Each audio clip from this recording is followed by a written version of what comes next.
Halito. My name is Sarah Elisabeth Sawyer. I'm a Choctaw author and storyteller. I hail from the great state of Texas, but I am with the Choctaw Nation of Oklahoma. And we're going to get started right off with an animal story, an old Choctaw animal tale. And it's the story of how the turtle got cracks on his back, of why the turtle has cracks on his back. We're going to learn how to do that today. What is your name? Alana. It's good to meet you. I'm Sarah. Would you come on up here with me, Alana? This is going to be our turtle right here. This is Alana, and she is going to be our turtle. Okay, so one day, Turtle was crawling through the forest. Can you crawl like a turtle? There you go. Turtle was crawling through the forest, and up in all the trees, all the birds are all excited and flying around, and Turtle's like, what's going on? Everybody's so excited. What are they doing? And so he decided to ask one of the birds, you want to come up here and be one of the birds? Can you fly? Can you fly? Huh? Come on up here. Come on up here. Okay, so Turtle's going to ask the birds, what's going on? What's all the excitement about? Come on, flap your wings. There you go. Flap your wings. And Turtle's crawling. And do you want to be one of our other birds? We need another bird. Come on up here. Flap your wings. Come on up. Just flap your wings. There you go. Okay, and Turtle, there you go. She knows how to do it. We've got a bird. All right.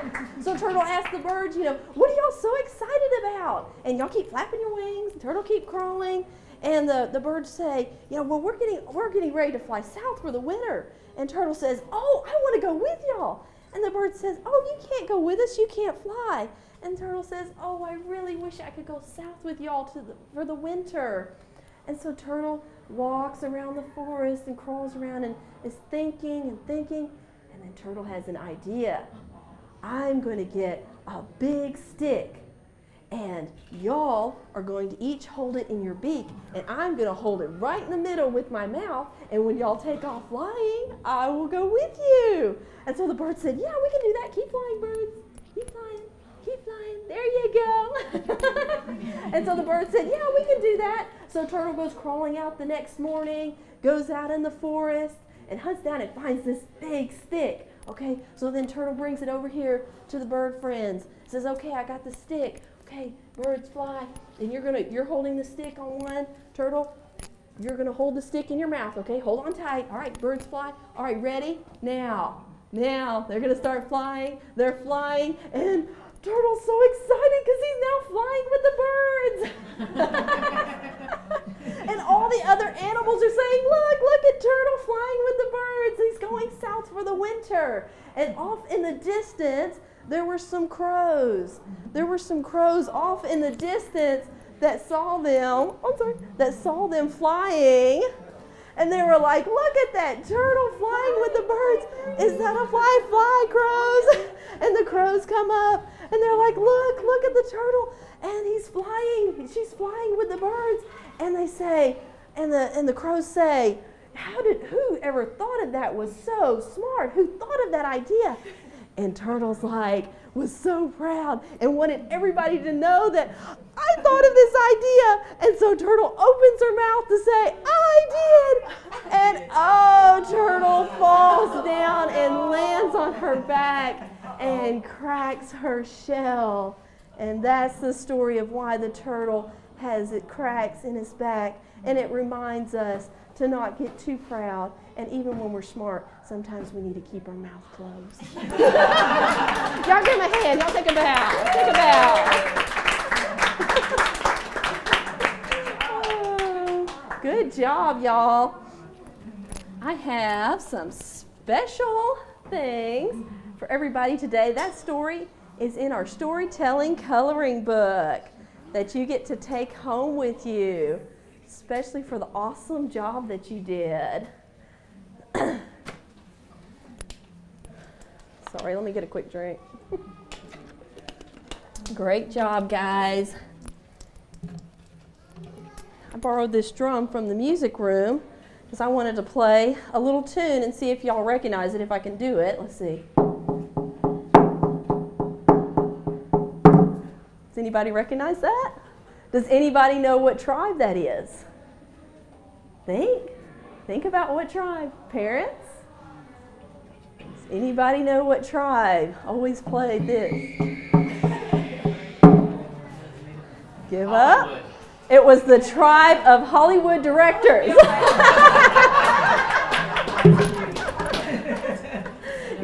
You will never hear any tribe actually play that lame of a tune on the drum. If you ever have a chance to go to a real powwow and hear real drumming and real Choctaw dance and sing, and all nations, we have 500 nations in the Americas. So if you ever get a chance to do that, you will hear some real drumming and see some real native dancing. La la la. Sorry, I'm losing my place. Have any of y'all been on a bus? School bus? Pretty much everybody's been on a bus. Have you ever seen a Mrs. Baird's bread truck? Yeah, that dates you. And maybe a U-Haul truck, big U-Haul bus. Okay, imagine all of those kind of mashed together in some really odd-looking contraption, okay? The colors, the side roll-up doors and all. And that's what this bus looked like that rolled up to the corner of the school in 1963 in Fort Worth, Texas. And all the school children started gathering around it and checking it out, seeing, what is this bus? And then all of a sudden the side door rolls open and they had this amazing smell. It's the smell of hundreds of books. And so the children start getting on there, and there was one little girl named Linda Kay, and she was one of the first ones to get on that bus.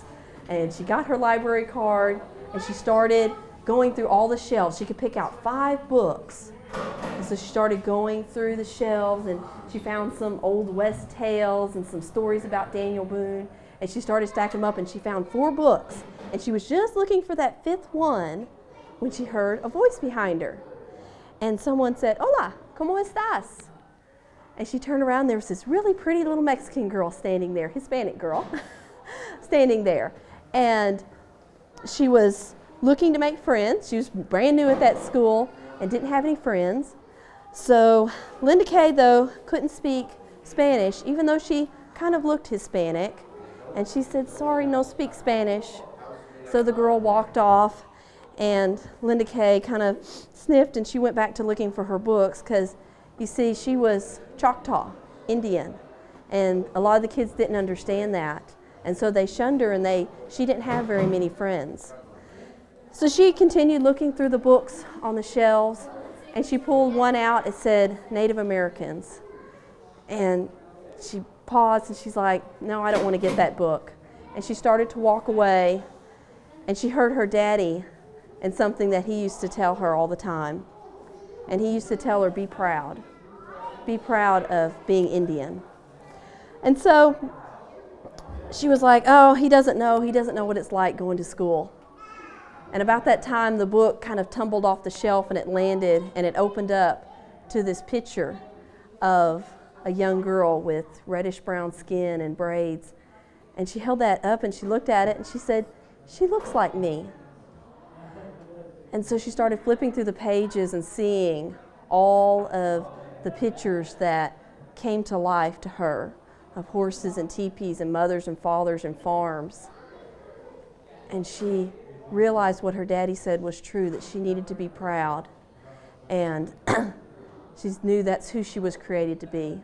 And so from that time on, Linda Kay was always proud of who she was, of being Choctaw and being who she was. So remember, whoever you are, to be proud of who you were created to be, and to respect others for who they were created to be. And I want to introduce Linda Kay, and the story is my mom, Linda Kay, and that I based that on a lot of her stories that she told me of growing up in Fort Worth, Texas. And so she's my inspiration and my pride of being Choctaw, and always taught me that. The dad in that story was my grandfather. Look at you. And in March of 2010, he became very ill, and she got to spend the week with him. And as he was laying in bed, she brought coffee to him. And out on the window, she heard this coo, coo. Can y'all do that? Coo, coo. What animal makes that sound? What bird? Huh? Coo, a dove. Coo, coo, not who. That was a good one though. I don't have an owl story, but we'll get to that. Yeah. So he said, he kind of lifted up, he said, that was a dove. You never hear those around here. And he went in the hospital and he didn't come out. He went to heaven. And at his service, we were remembering him and honoring his life. They released some doves. And one of the feathers landed at my mom's feet, and she picked it up, not sure what she was going to do with it, but she held on to it. And later on, the lady that we work for makes these soldered pendants, and she put the actual dove feather in my mom's pendant, and she made scanned copies for all of us to have. And on the back of it has my grandfather's name, William Kenneth Odell, and On the Wings of a Dove. Because On the Wings of a Snow White Dove was the song that he used to hold her and they would dance to, and she would stand on the top of his feet when she was 3 years old, and they would dance to that song. So that's my Choctaw heritage and where I get my pride of being Choctaw. And I just want to finish out with one story and have another thing that I want to give y'all at the end. But whenever the Choctaws, their original homelands were primarily in Mississippi, and our family owned an island there called Honey Island, and it was completely surrounded by the Yazoo River, and they raised geese and had an apiary, a honeybee farm. And when the treaties were signed, they had to leave. They had to move to Indian Territory. So they loaded up in the wagons. One of my great-grandfathers, William, was just about 12 years old. He was just a boy. And he had a younger brother named Benjamin, and he had his little baby sister, Anna. And his mother carried Anna in a paisley shawl that she kept tied around her. And she had the little brother, and then the father's name was Ezekiel. So they all traveled together in the wagons. And partway through the journey, the father fell ill. William's father fell ill with cholera. And the wagon driver stopped and said, "You have to get out." And so they put him out of the wagon, and the mother, Elsie, was also called the Little Blue Hen, and she got out of the wagon and said, "We're not going to leave him here alone." And the wagon driver said, he'll be gone. He'll be gone. You know, y'all need to just go with us. And she said, "No, we're not going to." And she got her children off and asked the wagon driver for a blanket and a day's rations, and he gave those to them and left. And so they took care of him.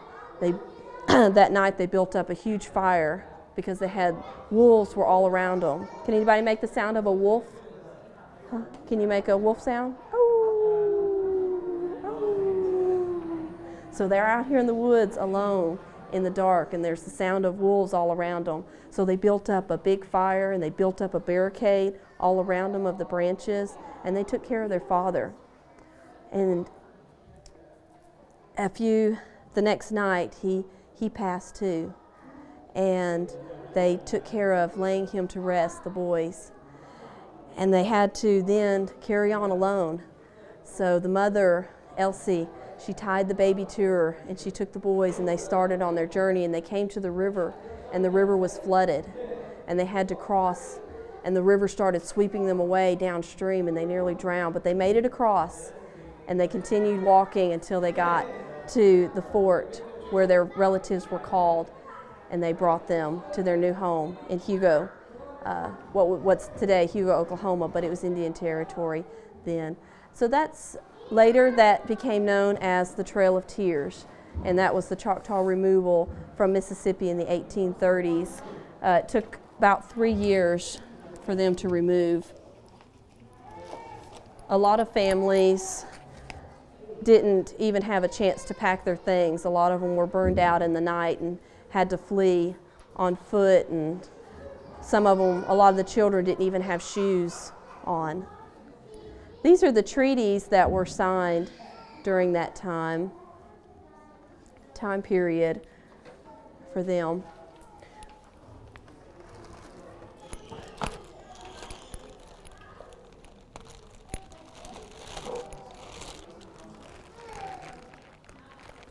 Does anybody want a sticker? All the adults. Yeah, if you would. If you'll hand those out. Oh, this is the Great Seal of the Choctaw Nation of Oklahoma. Our flag is a purple flag, but this is what's on it. It has a strung bow, a smoking pipe hatchet, and 3 arrows. That is the Great Seal of the Choctaw Nation of Oklahoma. You're very welcome. There you go. And I have one more thing, if you could get the pins. There you go. You just pass those back, please. I have a video that I'm going to play right quick that is about being Choctaw. Do you have it? Awesome. Yeah. Go ahead and play it. Being Choctaw is very heartfelt. It's a very emotional experience. It's something that I'm part of every day, that I live and I breathe and I feel. Being Choctaw means being resilient. We have been through and overcame many challenges in our history. What it means to me to be a Choctaw is To be keepers of our culture, preserve and protect our heritage. persevering, growing, and just being honest. I feel very connected to my community. I feel very connected to my fellow tribesmen. And it's just an overwhelming, wonderful experience. Our heritage and culture lives on. The Choctaw Nation of Oklahoma. What do Choctaws wear today? What's their clothing? What do you think Choctaws wear today? Huh? Cowboy? Like cowboy hats and stuff? A dress? What kind of dress? A flappy dress? Could be. Any other guesses? I'm going to let y'all look at these pictures. This is the Choctaw traditional dress. That's what we wear when we're having celebrations, and you saw some of the pictures on there. They were doing the dances and all. But that's not what we wear every day. I have a Choctaw here today to model kind of what Choctaws wear today. So if you'll stand up right quick. My mom, Linda Kay, she is Choctaw, and as you can see, she has a beautiful red dress and her black slacks and shoes, and you may sit down. And I have another Choctaw here today that's just kind of dressed, just has scarf, pants, my artist hat. And so really Choctaws today, we don't dress very differently from anybody else. Choctaws just wear regular clothes, like you said, cowboy boots and jeans, anything like that. But these clothes are what we consider today our traditional clothes. Here you go. Oh, I'm sorry, whenever you're finished.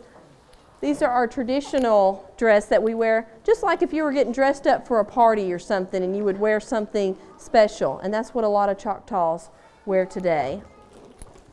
I have one last little goodie to give you, and we're going to give it to your parents because it is a pin that you can get stuck with, but this is the Great Seal of the Choctaw Nation. And it is a pin on there that you can pin on there. But this is a very special, you can pin it to your bag, if they're good with it. It's just a little pin on the back, just like that. There you go. What you want? It's going to give you one too. Extra one. Yeah. Do y'all have any questions? I will do my best to answer about the Choctaw Nation of Oklahoma. Yes, sir. No, I just want to ask you, how did you end up in Cowtown? In Cowtown, that was my papa's fault. He was raised actually, and he called it Durant, Oklahoma, and that's just over the Red River. And whenever he was young, his father passed away, and he was raised by his oldest sister, who raised him and his other younger siblings. And whenever he was in 11th grade, actually before that, I'm sorry, his mother left. His mother left them and moved down to Fort Worth. And whenever his father passed away and his sister was raising him, then when he reached 11th grade, he moved down to Fort Worth. And that's where he met and married my grandmother, and had my mom, and that was that. But actually, I don't live in Fort Worth now. I live in the great big town of Canton, Texas, about population of about 3,600 people, out just about 70 miles east of Dallas, or about 90 miles east of Fort Worth. So, no, I haven't gone too far from home. Yeah. Oh yes, we make several trips, and he would take them back to Oklahoma to see family and to make sure that he kept alive that Choctaw pride that was passed down from his father. And I've been going to the Choctaw territory for a long time, that where you saw that huge group of people walking with the flags out in front of them. That's our commemorative Trail of Tears walk that we have once a year, every year in May. And I've been going to that for at least 5 or 6 consecutive years, and we walk about 2 to 4 miles along the original trail that they took to Oklahoma. Oh, you're fine. Any other questions? What does Choctaw mean? What does Choctaw mean? That's a very good question. I know Oklahoma, Okla means red, Homa means man, so Oklahoma means red man, which is where they, yeah, red people, red man, which is where they got the Oklahoma. Choctaw, that is something that I'm, that was, yeah, I believe that was a name. Mm-hmm. Yeah. Yeah, and it was actually a different spelling. C-H-O. C. Yeah, for Choctaw. So yeah, very good question. Yeah. Any other questions? Yes, ma'am. So how, for this program here, like what's your relationship with the museum? Oh yeah, I'm glad you asked that, because I didn't drag Kevin up here this time. I am with the Artist Leadership Program, which is sponsored by NMAI, the National Museum of the American Indian. Correct? I got that right this time. And Kevin is the program director for that. And they choose 4 artists every year to bring to Washington, D.C. for 2 weeks of research and artist training. And then we take that back to our communities and teach workshops. And actually, Maria is one of our other artists. From, would you give your tribe and? Oh, I'm from Canada. Canada, yeah. Ojibwe. Ojibwe. Mm-hmm. Yeah. So that's why I am here. I've been here all this last week, and I'll be here through next Saturday doing research. I get to go to the National Archives on Monday and see these original treaties that was in the handout, the treaties that were signed. They're kept in a vault with the first acts of Congress that were passed. So I will get to actually see those original treaties and a lot of other research, and take back and teach a community writing workshop in Durant, Oklahoma. And we're going to put together a collection of Choctaw short stories. That's my project. And speaking of which, I meant to mention this earlier. Is anybody here familiar with Tim Tingle? He is awesome. He's a Choctaw author and storyteller, and one of my mentors. And this is an excellent book. They have it right over here on this shelf, called Crossing Balchita. And it's a wonderfully illustrated book, just a beautiful book that you'll probably want to pick up and get your own copy, but you can read your kids here. And that's Tim Tingle, and he is Choctaw. And that's actually a pre-removal story when they were in Mississippi. So it's an excellent book. Are there any other questions? Yes, sir? No, not Tim Tebow, Tim Tingle. The other famous Tim.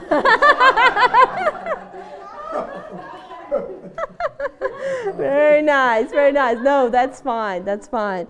No, Tim Tingle is actually in Texas as well, and he moved to Oklahoma for a while he was doing his Indian studies, and then he moved back to Texas. But he puts on the 5 Tribe Storytelling Conference every year in Muskogee, Oklahoma, that I go to. So yeah, and he's been here storytelling too, down in the Potomac area. He's an excellent storyteller. Yeah. Any other questions? Any comments? You don't have a question? You did a great job. Great bird. All right, well, I want to thank you all for coming. I hope you got something out of it, and enjoy your goodies. If you want any extra things to take home to anybody, just let me know. But Yakoki, have a good day.